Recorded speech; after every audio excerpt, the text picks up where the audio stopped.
Bab 2431. Kekuatan pikiran David sungguh dahsyat. Telah mencapai alam penguasa dan tingkat tertinggi 1. Dia akan menjadi yang kedua setelah 5 penguasa Leila jika dia berada di peradaban Leila tingkat 9. Begitu dia tiba-tiba, dia melihat ada orang tambahan. Dia adalah Nova, pimpinan sekte Iridescent yang sebelumnya telah ia ucapkan selamat tinggal. Celeste berhasil meyakinkan Nova untuk hidup untuk dirinya sendiri. Dan kata-kata terakhir Celeste lah yang membentuk pikiran Nova. Meskipun David dipengaruhi oleh tradisi bumi dan tidak bisa menerima wanita lain selain Celia saat ini, Celia akan menjadi wanita paling bahagia jika David bisa menerimanya di masa depan. Lihat saja Celia. David sangat memanjakan Celia sekarang. Pada pria seperti itulah dia layak mempercayakan hidupnya. Para pria menjijikkan di kerajaan bintang, hanya dengan pria mana yang tidak akan terpesona dengan orang baru dan bosan dengan orang lama. Mereka akan membuang seorang wanita dan mencari wanita baru jika mereka sudah bosan mempermainkannya. Sangat wanita kecil yang dapat dijamin statusnya dalam jangka panjang. Salah satu dari 7 pendeta tinggi terakhir dari sekte Iridescent menikahi kepala Star Mansion dan sekarang menjadi istrinya. Tidak peduli berapa banyak wanita yang dibawa kembali oleh kepala Star Mansion, posisinya sebagai istri kepala tidak tergoyahkan. Namun, hal ini sangat jarang terjadi. Wanita perlu memiliki kemampuan dan sarana. Seorang wanita manis dan polos tanpa kekuatan seperti Celia tidak akan pernah punya kesempatan. Namun, karena dia bersama David, Celia dapat menikmati perlakuan yang membuat banyak wanita iri. Sekalipun Nova tidak dapat melanjutkan perdamaian dengan David, dia akan puas dengan jaminan dia dapat tetap berada di sisinya. Dia tidak pernah melihat David berbuat jahat kepada wanita manapun yang bersamanya. Semua orang bersedia mengikuti David. Dia tidak akan pernah tertarik pada pria lain, jadi mengapa tidak menghormati hatinya? Begitu dia kehilangan David, dia akan menyesalinya untuk waktu yang lama. Setelah Celeste mengatakan itu, Nova segera melepaskan semuanya dan memilih mengikuti kata hatinya. Para wanita sedang berada di halaman. Puluhan wanita, yang semuanya memiliki paras, bentuk tubuh, dan aspek lainnya yang sangat cantik, berkumpul bersama. Mereka semua saling berbincang, sehingga orang dapat membayangkan suasana pada saat itu. Semua orang selalu mengatakan bahwa 3 wanita sudah cukup untuk sebuah drama. Sekarang, ada lebih dari 10 wanita di sini, jadi ada banyak sekali drama. David acuh tak acuh terhadap kedatangan Nova dan tidak terlalu khawatir. Dia pikir dia datang ke sini untuk mengucapkan selamat tinggal. Bagaimanapun juga, Nova adalah tuan bagi Celia dan yang lainnya, jadi sudah sewajarnya jika dia datang mengantar mereka pergi. Apa yang sedang kamu bicarakan? Tanya David ketika dia sudah agak jauh. David, kamu datang tepat waktu. Aku perlu melakukan sinkronisasi sesuatu. Celia isyarat tangan pada David. Yang lainnya memandang ke arah David. Ada apa? Tanya David sambil berjalan mendekat. Dia mendekati wanita itu setelah beberapa langkah. David, guru berkata dia ingin pergi ke bumi untuk melihat bersama kita dan juga menjernihkan pikirannya saat dia melakukannya. Dia tidak pernah. Kau sudah meninggalkan Star Kingdom sebelumnya. Kamu tidak keberatan, kan? Celia meraih David dan bertanya. Sejujurnya, di antara para wanita, Celia adalah salah satu yang terlemah, dan bakatnya hanya rata-rata. Namun, sebagai pacar David dan wanita yang paling dicintai David, dia memiliki status tertinggi dalam keluarga besar ini. Lagi pula, dia orang yang lembut dan tidak licik sama sekali.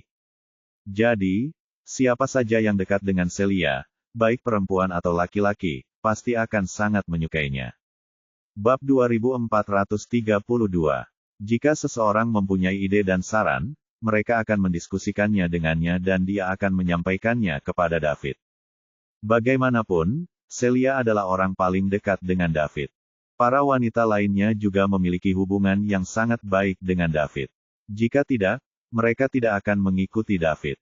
Namun, pada akhirnya, mereka tidak resmi bersama David, jadi mereka tidak benar-benar akrab. Awalnya, David tidak mengerti apa yang dikatakan Celia dan butuh 1 atau 2 detik sebelum dia menyadarinya. Bukankah Nova tuannya? Dia menatap Nova dan bertanya, Nova, kamu mau ikut ke bumi bersama kami? Ada apa? Aku tidak diterima, tanya Nova dengan tenang.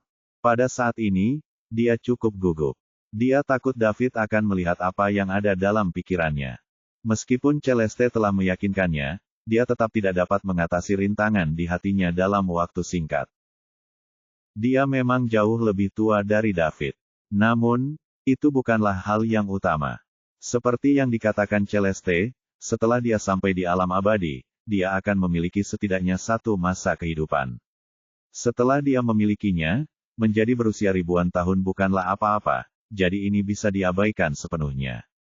Hal yang paling sulit diterima Nova adalah bahwa Celia dan para wanita itu masih menjadi muridnya. Pada saat yang sama, David adalah pacar Celia. Bukankah dia akan mencuri pria milik muridnya?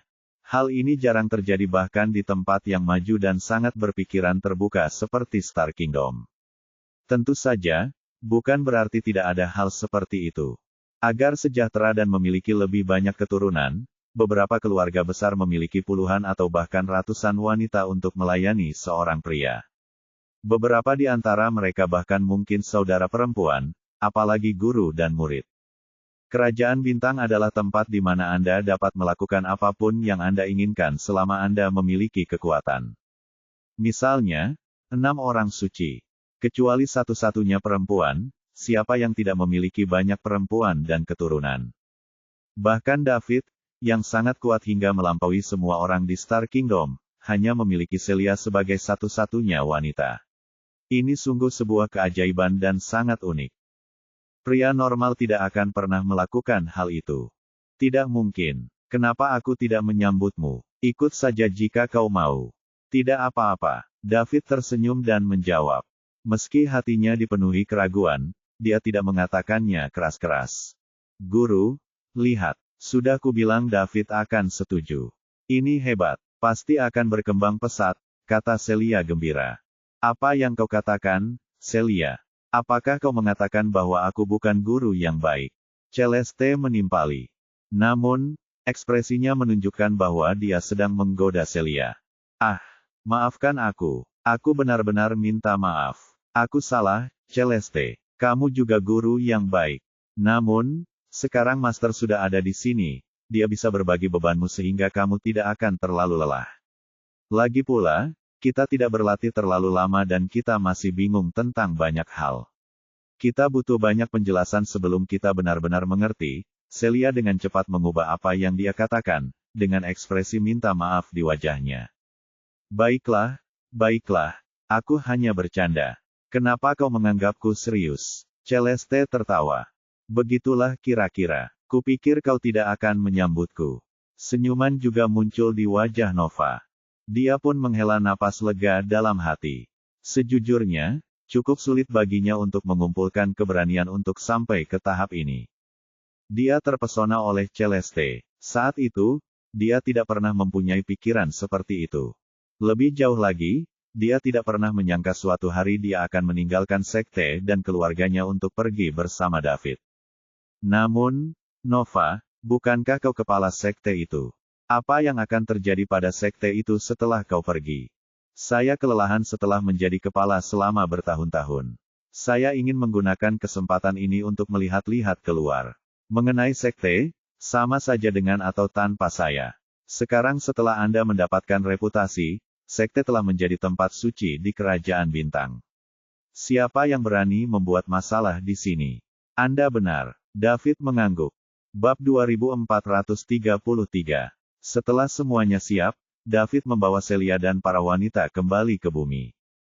Dia tidak perlu khawatir lagi terhadap keselamatan kerajaan bintang. Sid memiliki salah satu klon Overlord Realm dan itu akan cukup untuk semua krisis. Meski satu saja tidak cukup, Alba punya 2 lagi. Jadi, tidak akan ada masalah bagi mereka untuk melindungi keselamatan kerajaan bintang. Tidak lama kemudian, seekor kura-kura raksasa terangkat ke udara sekte Iridescent. Tak lama kemudian, ia merobek celah ruang dan masuk ke dalamnya. Itu adalah wadah yang sama yang digunakan David dan para wanita ketika mereka datang ke Star Kingdom. Kura-kura raksasa itu hanya makhluk abadi, jadi paling-paling dia hanya bisa memasuki ruang 4 dimensi. Namun, setelah memasuki ruang 4 dimensi, ia tidak berhenti tetapi terus melaju ke dimensi yang lebih tinggi. Bukan karena keterampilan si kura-kura telah meningkat. Sebaliknya, itu karena sebagai seorang penguasa, David dapat bergerak bebas di ruang 12 dimensi. Jadi, dia tidak akan merasakan tekanan apapun saat membawa kura-kura raksasa alam abadi dan sekelompok wanita yang kekuatannya tidak setara ke dalamnya. Kekuatan pikirannya adalah penghalang terbaik. Tingkat-tingkat ruang terkoyak dan akhirnya, mereka sampai ke ruang 12 dimensi. Kura-kura raksasa itu mengikuti jalur yang telah ditetapkan dan menuju peradaban tingkat 3, Bima Sakti. Ketika mereka datang ke Star Kingdom, David dan para wanita menggunakan ruang 4 dimensi, dan sekarang, mereka menggunakan ruang 12 dimensi untuk kembali. Oleh karena itu, mereka jauh lebih cepat. Waktu yang dihabiskan juga akan berkurang banyak. Jika David melakukan ini sendirian, hasilnya akan jauh lebih cepat. Karena sebagai seorang overlord, dia sudah bisa mengabaikan aturan ruang. Namun, dia tidak dapat melakukan hal itu jika ada orang lain yang mengikutinya. Oleh karena itu, ia hanya dapat menggunakan ruang 12 dimensi. Peradaban tingkat 9 Leila. 5 patung yang sangat tinggi berdiri tegak di benua di tengah yang diberi nama 5 benua. Kelima patung tersebut mewakili 5 orang yang memerintah seluruh Leila. Bersama-sama, mereka disebut 5 penguasa Leila. Saat David membawa para wanita kembali ke bumi, seluruh penguasa sebagian di Leila berkumpul di 5 benua. Sementara itu, 3 orang duduk bersila di atas 5 patung yang sangat tinggi. Mereka adalah Luvian, Valentin, dan Drogo, 3 penguasa, dan mereka ada di sini untuk menyampaikan pesan kepada pasukan utama di Leila. Sekitar 40 atau 50 orang duduk di panggung di bawah patung. Itu semua adalah sebagian overlord di Leila. Ada yang setengah baya dan ada yang tua. Pada saat yang sama, di antara mereka ada yang laki-laki dan perempuan. Namun, rasio pria dan wanita adalah 4:1. Ini berarti bahwa dari sekitar 50 overlord parsial, hanya ada 10 wanita. Di antara mereka, seorang lelaki tua berambut putih bertanya, apakah kita semua sudah di sini? Jangan biarkan para penguasa menunggu terlalu lama. Ada 3 lagi. Mereka yang paling jauh dari kita, tapi kalau dilihat dari waktunya, mereka seharusnya segera sampai, jawab seseorang. Katakan, menurutmu mengapa mereka memanggil kita ke sini? Aku ingat terakhir kali mereka melakukan itu, saat pertempuran dengan para Robotia. Sudah begitu lama sejak itu. Bab 2434. Siapa tahu, tapi aku yakin ini masalah serius. Bukankah kau sedang bicara omong kosong?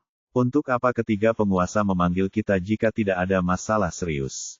Bahkan mereka yang hidup menyendiri harus keluar atau mereka akan diusir dari Leila. Apakah menurutmu Robotia ingin menyerang Leila lagi? Menurutku itu mungkin. Di antara peradaban level 9 di dekat Leila, hanya sumber daya Robotia yang sudah habis. Sudah lama sejak mereka punya ide untuk menyerang kita. Sepertinya kita belum memberi pelajaran yang cukup berat kepada besi-besi tua itu terakhir kali. Kita harus memberi mereka pelajaran yang berat kali ini agar mereka tidak sadar akan rasa takut setiap kali mereka memikirkan Leila di masa mendatang. Di masa depan, saya sarankan kita kalahkan mereka dan kembali ke sarang mereka, hancurkan otak ibu mereka, dan potong warisan mereka agar tidak ada masalah di masa depan. Saya setuju. Kita harus mencegah logam-logam bekas itu ingin menyerbu kita dan mencuri sumber daya kita saat mereka selesai memulihkan diri. Cukup, diamlah, semuanya. Kita tidak tahu apa yang sedang terjadi jadi mari kita berhenti berdiskusi. Bahkan jika ini tentang Robotia, mereka pasti akan datang dengan persiapan setelah pelajaran dari terakhir kali. Kita hanya harus mengikuti perintah dan menyerahkan yang lainnya kepada 5 penguasa, lelaki tua yang berbicara lebih dulu kata, meskipun mereka semua adalah penguasa sebagian, lelaki tua itu jelas memiliki status tertinggi di antara mereka. Pada saat itu, lelaki tua itu menambahkan, kita semua ada di sini. Para penguasa parsial lainnya juga merasakan 3 energi mendekat.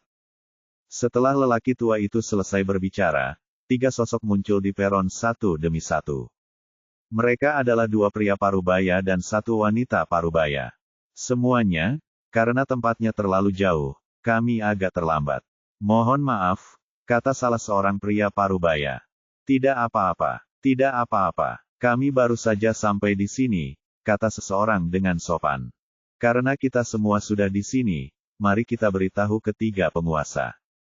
Orang tua itu berdiri setelah mengatakan itu. Kemudian dia mengangkat kepalanya untuk melihat patung-patung raksasa itu. Para overlord, semua overlord parsial di Leila ada di sini. Kami dengan sabar menunggu pesanan Anda. Suaranya menembus jarak 10.000 mil dan mencapai puncak patung. Luffy, Valentine, dan Drogo, yang sedang duduk di atas patung-patung itu, membuka mata mereka secara bersamaan. Tubuh mereka perlahan menghilang dan ketika mereka muncul lagi, mereka melayang di atas panggung di bawah patung-patung itu. Salam, tuan-tuan. Semua overlord parsial di Leila berlutut dengan satu kaki dan berteriak bersama. Kalian boleh bangkit, kata Luffy, Valentine, dan Drogo bersamaan. Terima kasih, tuan-tuan. Setelah mereka mengucapkan terima kasih kepada para penguasa dengan hormat, para penguasa parsial yang memegang kekuasaan absolut di wilayah mereka, berdiri dan menunggu dengan sabar. Kami memanggilmu ke sini hari ini karena ada sesuatu yang ingin kami sampaikan kepadamu. Kamu tidak boleh menyebarkan ini setelah kamu pergi. Kembali, kata Luffy. Dia tidak bisa menunggu lebih lama lagi. Dia ingin menyelesaikan tugasnya di sini dan kembali menemui Elora. Kami mengerti, jawab para penguasa parsial itu serempak. Saya yakin sebagian besar dari kalian di sini ikut serta dalam pertempuran dengan para Robotia terakhir kali. Kami memperoleh kemenangan terakhir dan melukai para Robotia dengan serius. Namun, setelah pemulihan yang lama, logam-logam bekas itu menjadi gelisah lagi. Alasan kami memanggil kalian ke sini adalah untuk meminta kalian kembali dan bersiap untuk bertarung kapan saja. Setelah Luffy mengatakan itu, para penguasa parsial mulai berdiskusi di antara mereka sendiri. Jangan khawatir, tuan-tuan. Kami akan melakukan yang terbaik untuk melindungi. Jika kita bisa mengalahkan mereka sekali, kita bisa melakukannya lagi untuk kedua kalinya, jawab lelaki tua itu dengan keras. Kami akan melakukan yang terbaik untuk melindungi rumah kami. Yang lain pun ikut menimpali. Luffy mengangkat kedua tangannya untuk memberitahu semua orang agar tetap diam. Suasana langsung menjadi sunyi. Ini akan berbeda dari yang terakhir. Para Robotia bekerja sama dengan Soul Devourers dan mereka ingin menghancurkan kita sekaligus. Jika itu terjadi, para Robotia akan mengambil alih sumber daya Leila sementara Soul Devourers akan melahap jiwa kita. Oleh karena itu, kita harus mengerahkan segala kemampuan untuk menghadapi krisis yang akan datang ini. Tidak seorang pun boleh bermalas-malasan. Jika tidak, para Robotia dan Soul Devourers mungkin akan berhasil. Bab 2435. Setelah Luffy berkata demikian, teriakan ketakutan terdengar dari bawah. Apa? Para pemakan jiwa sudah kembali. Bukankah kita sudah menghabisi mereka sebelumnya? Kudengar banyak yang mati atau kabur, bagaimana mereka bisa kembali? Para pemakan jiwa adalah ras yang akan melahap jiwa makhluk cerdas. Ada banyak sekali makhluk cerdas di Leila, jadi kita seperti lumbung padi alami bagi mereka. Dulu, mereka membuat masalah di perbatasan Leila dan musnah.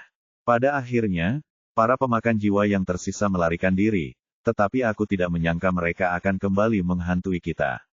Mereka kembali. Berani sekali Robotia bekerja sama dengan Soul Devourers. Mereka bahkan ingin menghancurkan Leila sekarang, sungguh jahat. Tidak ada seorang pun takut pada Robotias. Lagi pula, mereka adalah musuh lama dan mereka selalu berkonflik dari waktu ke waktu. Terlebih lagi, mereka memenangkan pertempuran terakhir sehingga Robotias dapat disebut sebagai lawan mereka yang kalah. Para penguasa yang parsial tahu bahwa mereka memiliki sedikit keuntungan terhadap musuh ini meskipun mereka tidak datang dengan damai. Namun, hal itu tidak sama dengan Soul Devourers. Mereka adalah ras yang sangat aneh. Mereka akan melahap jiwa dan metode mereka seringkali mengejutkan orang. Tak satupun Overlord yang hadir turut serta dalam pertempuran menggemparkan dengan Soul Devourers ribuan epoch yang lalu. Hanya Silvio di antara 5 penguasa Layla yang berpartisipasi. Para Overlord lainnya belum berada di Overlord Realm saat itu. Akan tetapi, beberapa teks kuno berisi catatan samar tentang apa yang terjadi saat itu. Pertarungan itu jauh lebih sengit daripada pertarungan terakhir antara para Robotia. Ada banyak sekali korban di kedua belah pihak. Meskipun Layla menang, dan menyapu bersih sebagian besar pembangkit tenaga Soul Devourer, sementara sisanya melarikan diri, tetap saja itu adalah kemenangan yang menyedihkan. Banyak pembangkit tenaga listrik dari Layla meninggal atau terluka parah. Banyak yang meninggal tidak lama setelah mereka kembali hidup menyendiri. Hal ini terutama karena Soul Devourer memiliki taktik serangan yang aneh. Serangan mereka tidak akan melukai tubuh fisik, tetapi jiwa. Jiwa adalah bagian terpenting dari makhluk cerdas. Ketika seseorang mencapai alam tertentu, mereka bisa membangun kembali tubuh memang sulit, tetapi bukan berarti tidak ada harapan sama sekali. Namun, begitu mereka kehilangan jiwanya, mereka akan mati. Tetap saja tidak ada gunanya meskipun tubuh mereka utuh. Bagi manusia atau makhluk cerdas, jika jiwa mereka terluka, itu akan jauh lebih serius daripada tubuh yang terluka. Yang terpenting adalah sangat sulit untuk mengolah dan memulihkan jiwa. Pada saat yang sama, hanya ada sedikit harta yang dapat menyembuhkan jiwa. Itulah sebabnya banyak pembangkit tenaga listrik di Layla mati dalam pengasingan setelah mereka memenangkan pertempuran dengan Soul Devourers. Bagian sejarah itulah yang menjadi titik sakit seluruh Layla. Setelah ribuan masa, mereka akhirnya mendapatkan kembali sebagian kekuatannya. Bahkan sekarang, Layla masih belum kembali ke kejayaan mereka sebelumnya. Orang hanya dapat mengatakan bahwa mereka memiliki beberapa perbaikan. Tidak hanya itu saja, para Soul Devourer juga dapat menyerap jiwa musuhnya selama pertempuran untuk memulihkan diri sehingga mereka bisa menjadi lebih kuat saat bertarung.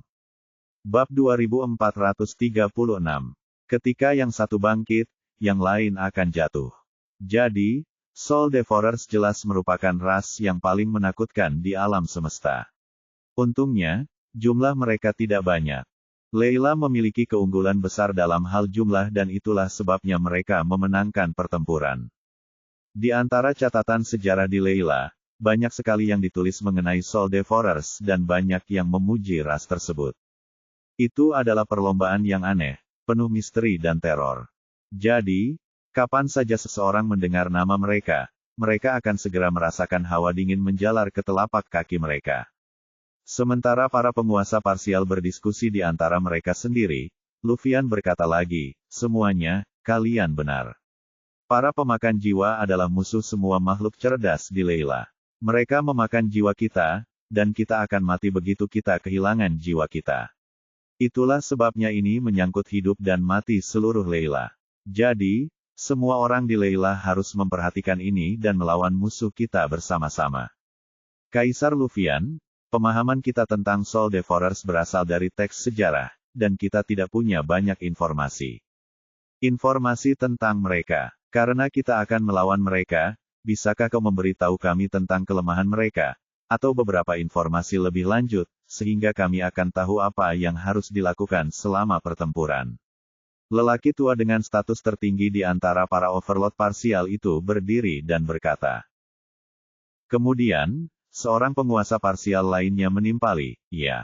Kaisar Luffyan, tolong beritahu kami tentang Soul Devourers sehingga kami dapat kembali untuk membuat persiapan. Informasi tentang mereka dalam teks sejarah terlalu sedikit dan mereka hanya memberitahu kami bahwa Soul Devourers itu menakutkan dan aneh.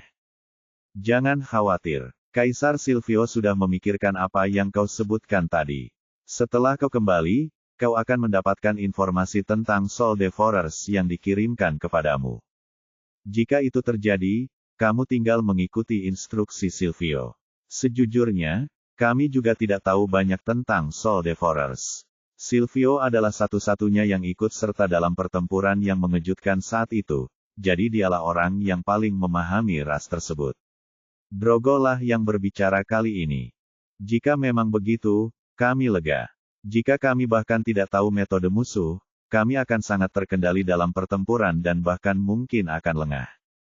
Alasan saya meminta kalian semua untuk datang ke sini adalah untuk meminta kalian lebih memperhatikan hal ini.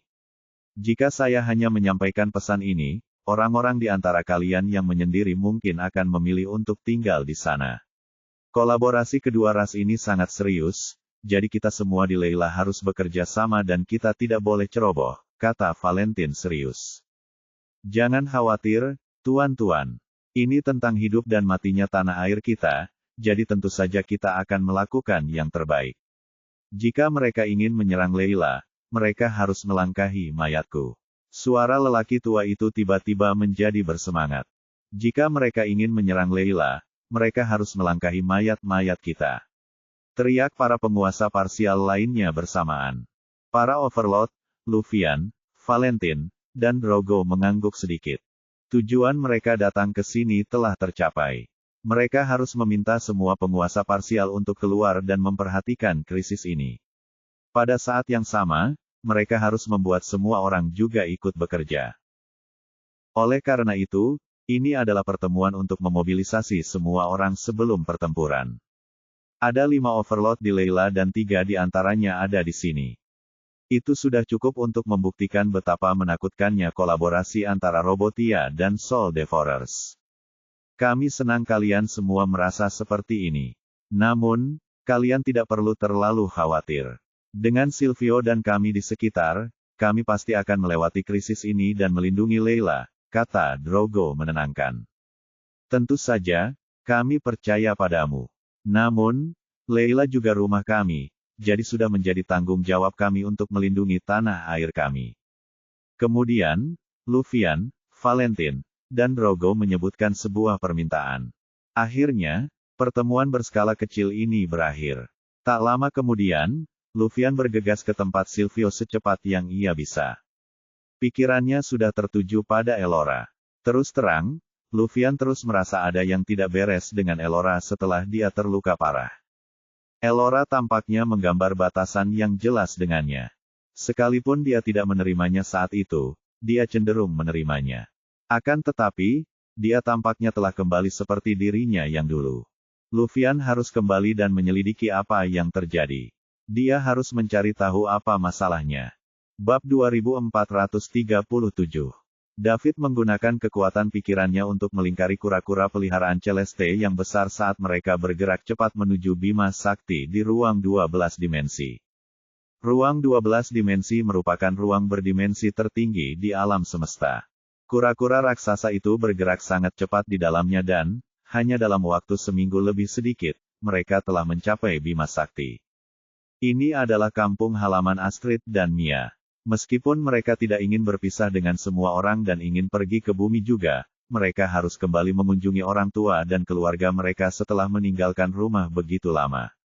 Ditambah lagi, mereka sudah ada di sini jadi, tentu saja, mereka harus kembali. Di planet royal di tengah Bima Sakti, angkasa bergetar dan retakan besar muncul.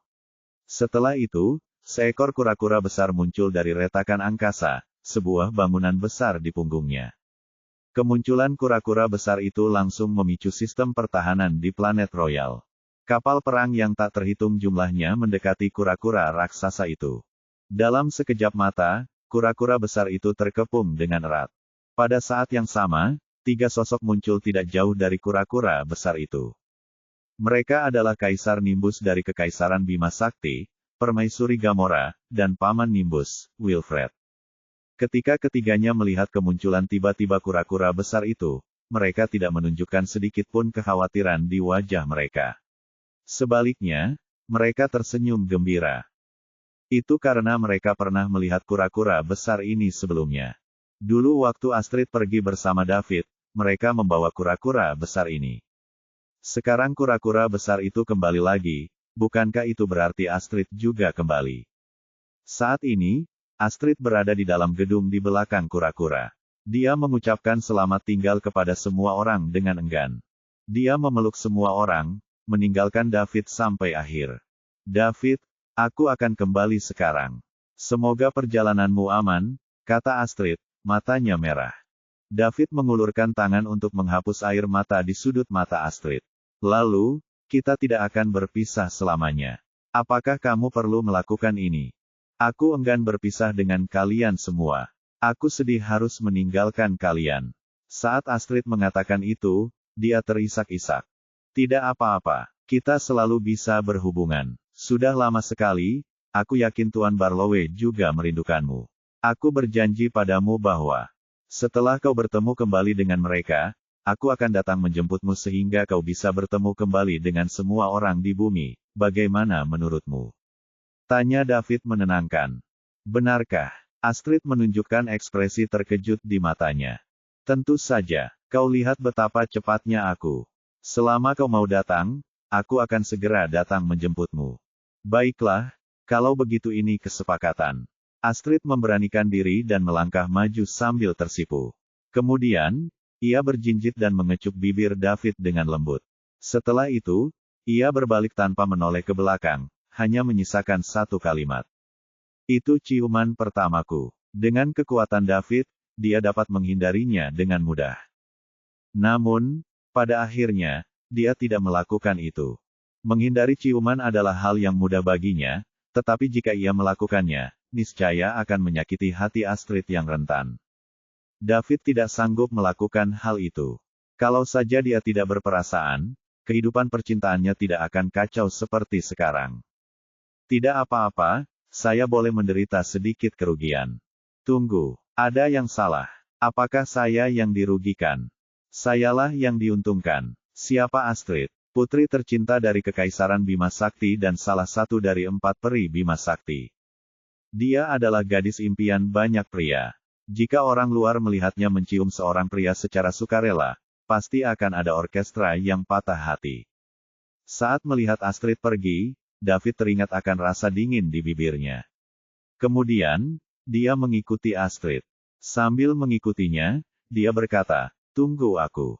Aku akan mengantarnya pergi." Dia telah menculik Putri Nimbus begitu lama, jadi dia harus memberinya penjelasan, bukan?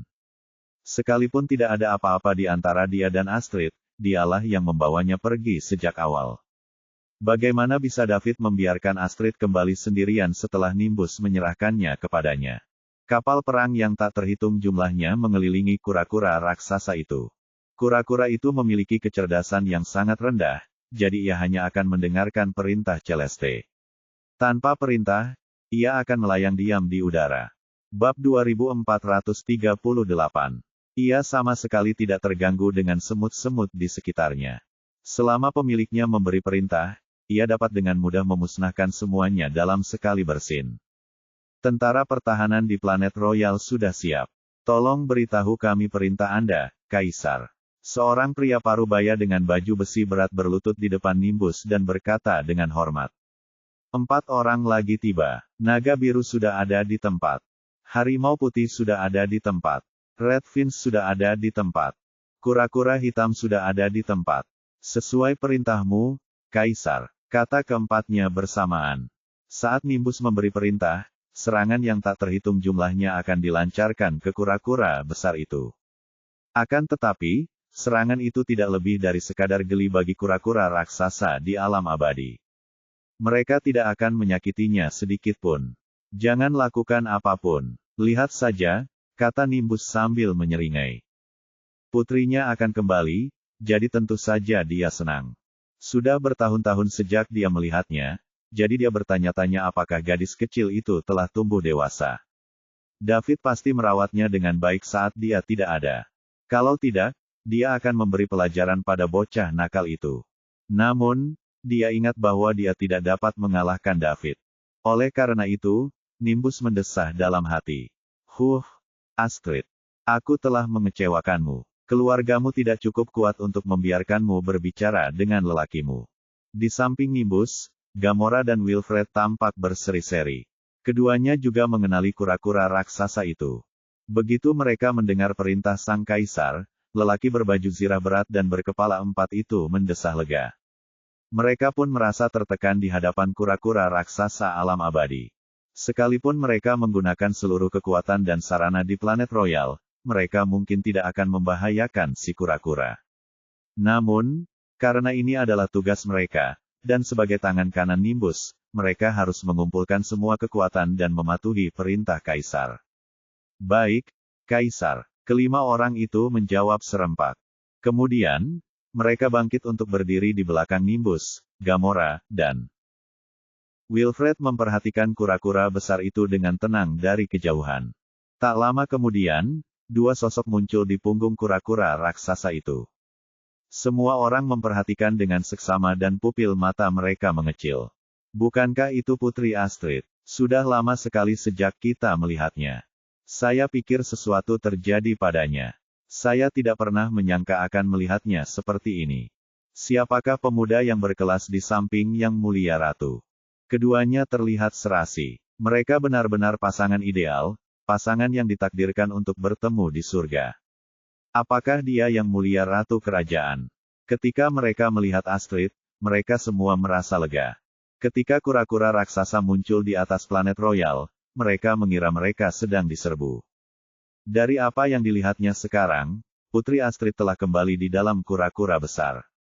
Kalau dia bisa menunggangi makhluk agung seperti itu, dia pasti telah menjalani kehidupan yang cukup baik selama beberapa tahun terakhir. Setelah Astrid keluar dari gedung, dia datang ke punggung kura-kura besar itu dan melihat Nimbus dan yang lain dari jarak jauh. Dia terisak, "Ayah, Ibu, Kakek Wildred, aku kembali." Bab 2439. Isak tangis Astrid mengingatkan semua orang bahwa putri yang paling dicintai di Bima Sakti memang telah kembali. "Selamat datang kembali, putri kecilku," kata Nimbus sambil tersenyum. "Senang sekali kau kembali. Senang sekali kau kembali." Permaisuri Gamora menyeka matanya yang memerah. Walaupun Wilfred tidak mengatakan apa-apa, orang bisa tahu dari ekspresinya bahwa dia sangat gembira. Pada saat ini, keempat kepala dan pria berbaju besi berat di belakang Nimbus dan yang lainnya berlutut dan berteriak, "Selamat datang kembali, Yang Mulia Putri Astrid.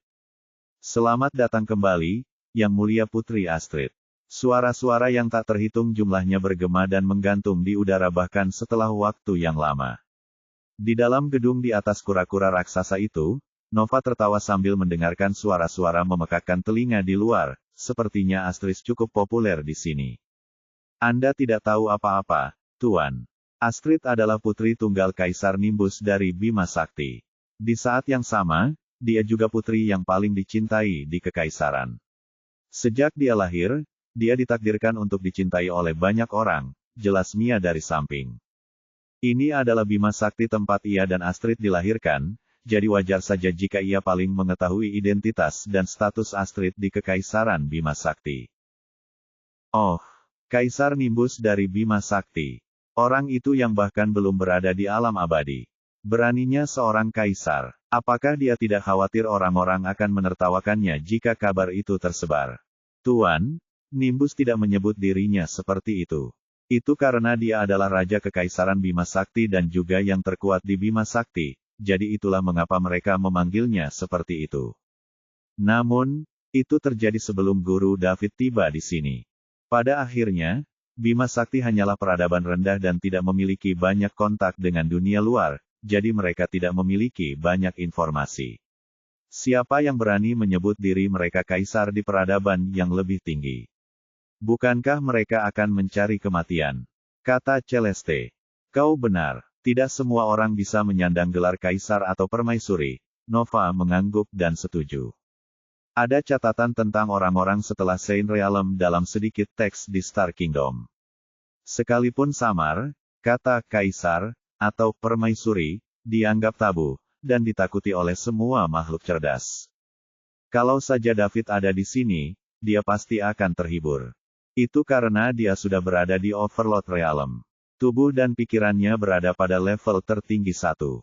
Jadi, dia adalah seorang penguasa sejati. Bahkan penguasa yang paling lemah pun tetaplah penguasa. Dewa-dewa tidak akan pernah bisa menandingi mereka. Terima kasih telah menyambutku. Terima kasih." Saat Astrid mengatakan itu, dia membungkuk kepada semua orang di sekitarnya. "Sudah cukup, kalian semua boleh pergi. Keluarga kita perlu bicara," perintah Nimbus. "Baik, Kaisar." Semua orang menjawab dengan hormat.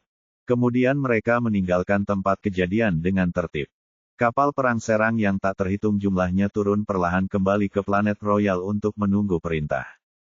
Mereka pergi secepat mereka datang. Mereka tertib dalam seluruh proses dan tidak kacau sama sekali. Mereka merupakan tim elit di Kekaisaran Bima Sakti, terutama Ola Naga Hijau, Harimau Putih, Burung Fins Merah, dan Kura-Kura Hitam.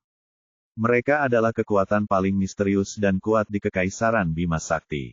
Ketika orang-orang yang tidak penting itu pergi, Nimbus dan yang lainnya melangkah maju dan mendatangi kura-kura raksasa itu. Kemudian, mereka berdiri di depan Astrid dan David. Saat melihat ketiga anggota keluarga yang paling dekat dengannya, Astrid tak kuasa menahan diri lagi. Dalam sekejap mata, ia pun jatuh ke pelukan Gamora. "Ibu, aku sangat merindukanmu."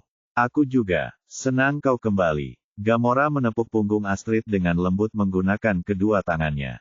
"Halo, Tuan Barlowe," David menyapa Nimbus. "David, apakah kamu menindas putriku saat kamu pergi? Jika aku tahu, jangan salahkan aku." Bab 2440. Nimbus berhenti di tengah jalan. Ia ingin memperingatkan David, tetapi akhirnya menyadari bahwa ia bukan tandingan David. Bahkan seluruh Kekaisaran Bima Sakti yang disatukan tidak dapat menyakiti David. Jadi, dia berhenti di tengah kalimat. Dia memikirkannya dan melanjutkan, "Meskipun aku tidak bisa mengalahkanmu, sebagai ayah Astrid, aku tidak akan pernah membiarkanmu hidup selama kau berani menggertak." Setelah dia berkata demikian, wajah Nimbus memerah. Bahkan peringatannya pun kedengaran tidak berdaya karena dia tidak cukup kuat. Ketika Nova dan Celeste mendengar apa yang dikatakan Nimbus di luar, mereka merasa geli. Seekor semut di alam abadi sebagian mengancam David, seorang dewa. Sekalipun putrinya adalah orang kepercayaan David, itu tetap saja tak terbayangkan. Kekuatan adalah segalanya di Star Kingdom. Kecuali orang tua langsungnya, Nimbus tetap harus patuh menyapa David setiap kali mereka bertemu. Beruntungnya, siapapun yang mengenal David juga tahu bahwa ia orang yang baik hati. Jika tidak, Nimbus tidak akan berdiri dengan aman di depannya sekarang. "Jangan khawatir, Tuan Barlowe, karena saya sudah berjanji untuk menjaga Astrid, saya tidak akan pernah menggertaknya." David tersenyum dan menjawab. Dia tidak tampak marah atau tersinggung. Itu karena dia tidak berpikir dia bisa melakukan apapun yang dia inginkan hanya karena dia berkuasa. Kekuatannya hanya untuk melindungi dirinya sendiri dan orang di sekitarnya.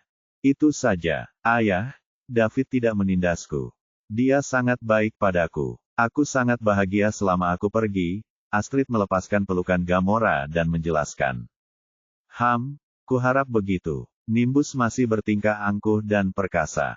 Ia tahu bahwa dirinya tidak sebanding dengan Daud, namun ia tidak dapat merendahkan hatinya.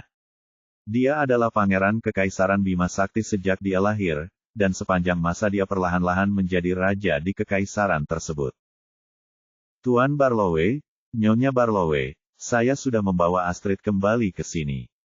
Saya juga harus kembali sebentar. Saya akan kembali mengunjungi Anda saat saya punya waktu." Setelah menyerahkan Astrid kembali kepada Nimbus dan Gamora, David hendak mengucapkan selamat tinggal. "Baiklah, kau boleh pergi. Aku tidak akan mengusirmu," kata Nimbus dengan ekspresi kosong di wajahnya. Dia masih merenungkan kenyataan bahwa David telah menculik Astrid. David membawa pergi bayinya. Bayi yang telah dibesarkannya menjadi wanita yang sangat cantik. Jadi aneh kalau dia baik-baik saja dengan hal itu. "Tidak perlu. Sudah lama sekali kalian tidak bertemu, jadi sebaiknya kalian bertemu lagi dan aku yang pergi. Astrid, aku akan menjemputmu nanti." "Baiklah, sebaiknya kau pergi sekarang, David.